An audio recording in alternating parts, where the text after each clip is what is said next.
Donc on a un seul blessé grave à déplorer à Monticello, un monsieur qui a reçu un portail sur la tête et qui est hospitalisé. Bon, beaucoup de dégâts matériels qu'on est en train d'évaluer, mais j'y reviendrai. Donc souligner quand même que les messages que nous avons fait passer dès le début d'après-midi, sachant que nous étions en vigilance rouge à compter de 17 heures, ont été bien reçus. Je salue la population qui a bien respecté les consignes données, souligne bien sûr l'engagement des sapeurs-pompiers, des forces de sécurité et aussi l'engagement des maires. Donc les maires, à travers leur plan communal de sauvegarde, nous en avons 27 qui ont déclenché leur plan, ont tout à fait relayé l'information qu'on leur a donnée, ont pris d'initiatives visant à fermer les magasins, donc à Bastia, Furiani, donc relayant cela, ce que nous avions nous préconisé.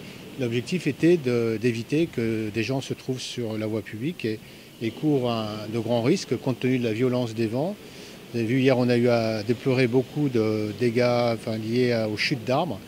Donc Dieu merci, on n'a pas eu de victimes. Alors les deux points les plus, je dirais, les plus sensibles, c'est ici à Arbalonga, donc du fait de la rupture d'une partie de la digue, tous les commerces environnants ont été touchés.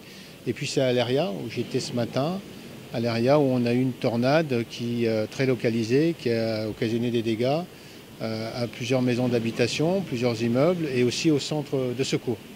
Donc maintenant, l'heure est à l'évaluation des dégâts et à la réparation.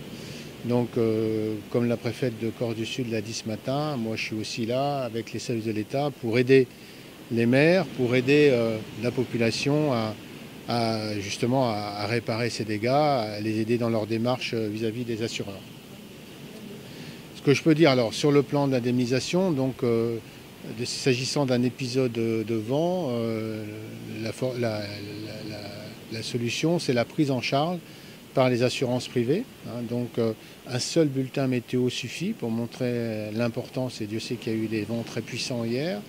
Et puis si on est en risque inondation, pour les communes qui auraient connu un risque inondation, il faut reconnaître l'état préalable de l'état de catastrophe naturelle. Donc là aussi, j'ai dit aux maires concernés de très vite faire remonter une demande et on accélérera la procédure de manière à pouvoir faciliter la prise en charge par, là, en l'occurrence l'État, de la réparation des dégâts. Parlez-nous de ce constat après cette tempête sur la commune de Brande.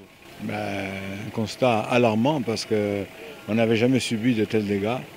Je suis vraiment consterné et très surpris qu'il y ait tant de dégâts.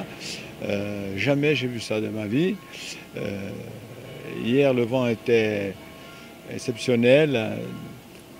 Le port a subi de gros dégâts, ainsi que tous les commerces qui sont autour du port et les habitations, bien sûr, qui sont autour de la tour et le quartier du port. Qu'est-ce que vous attendez des suites de cette visite de Monsieur le Préfet? J'espère que le préfet nous aidera pour que la commune soit classée en catastrophe naturelle et qu'on puisse avoir les fonds nécessaires à refaire le port et rétablir tous les réseaux d'assainissement qui ont été également détruits, les pompes de relevage de l'assainissement d'Arbalonga qui a été endommagée gravement.